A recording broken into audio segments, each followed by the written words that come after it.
আজকেও সন্ধ্যাবেলা রেডি হয়ে গেছি। মেলা মেলা করে তো শেষ হচ্ছে না, বাড়ির সামনে মেলা। ভেবেছিলাম যাব না, তাও কি করব বলো তো, ওই ঘরে বসে থাকতে পারি না।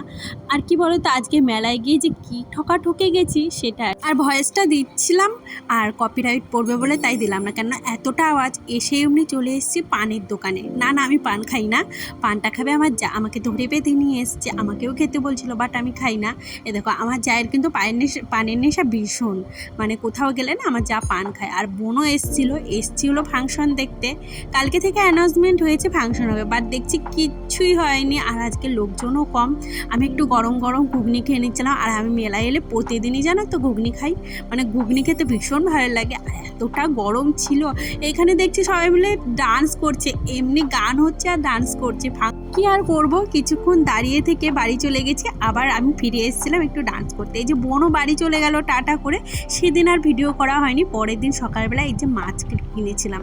আর মাছটা না এই দাদাটার কাছ থেকে কিনলে কেটেই দিয়ে যায়, বেশ ভালো হয়। আর আমার কাইচিটা এত ভালো লেগেছে না, আমি বলছিলাম আর কি তুমি কোথা থেকে কিনেছো কাইচিটা।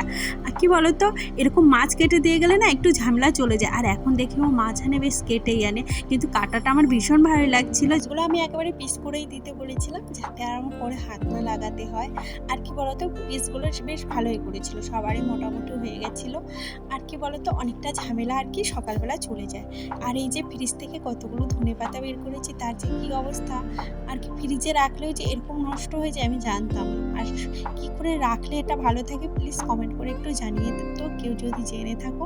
যাই হোক, এই দেখো এখন এগুলো বেছে বেছে ভাজে পরিষ্কার করে ধুয়ে শুকিয়ে রাখবো, তাহলে যদি ভালো থাকে আর কি। আর এদিকে দেখো, আমি বড় তেলের বোতল থেকে না ছোট তেলের বোতলে সবসময় তেল ঢেলেই রান্না করি, না হলে ওই বেশি পড়ে যায়। ভীষণ বাজে একটা অভ্যাস। আর লঙ্কা এনেছিল, সেগুলোই আর কি মানে বোটা ছাড়িয়ে আদাটা এই বাক্সটার ভিতরে রেখে দিলাম। এসে দেখলাম ভালোই নোংরা হয়েছে।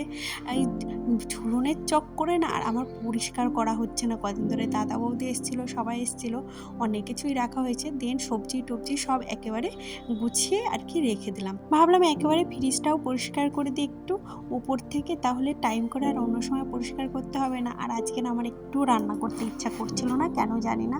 তবে হ্যাঁ, রান্না তো করতেই হবে না।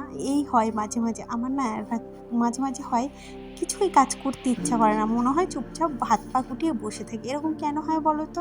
কিন্তু কাজ তো আমার করতেই হবে, তাই না? এদিকে পুরো ঘর তো একদম অগোছালো হয়েছিল। ভাবলাম রান্না করতে যাওয়ার আগে গুছিয়ে ফেলি। ওই রান্না করতে ইচ্ছা করছে না, এইদিক ওই দিক ঘুরে বেড়াচ্ছিলাম আর কি, টুকটাক কাজগুলো করছিলাম। তারপরে এই যে মাছ এখন ভাজবো। আর আমি মাছ যেহেতু ধুয়ে এনেছি আর হাত লাগালাম না। সকাল সকাল তো রান্না করতেই হবে, কিছু করার নেই। আর জানো তো, আমাদের বাড়িতে মাছ না হলে বেশি একটা কেউ খেতে চায় না। আমি কলাগুলো না এইভাবে এই ছুরিটা দিয়ে কাটি, বেশ ভালো হয় জানো তো।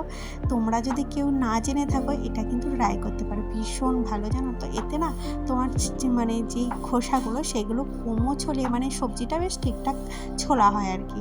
যাই হোক, এ দেখো এখন আমি বটি দিয়ে কেটে নিচ্ছি। আর আমি না ছুরি দিয়ে কাটতে পারি, বাট ছুরিটা খুঁজেই পাচ্ছি না যে কাটবো। যাই হোক, এইদিকে না আমি চাপিয়ে দিয়েছি কাঁচকলা আলু দিয়ে ঝোল। আর কদিন ধরে মশলা খাওয়াচ্ছে, আজকে ভেবেছি পাতলা পাতলা ঝোলই রান্না করবো।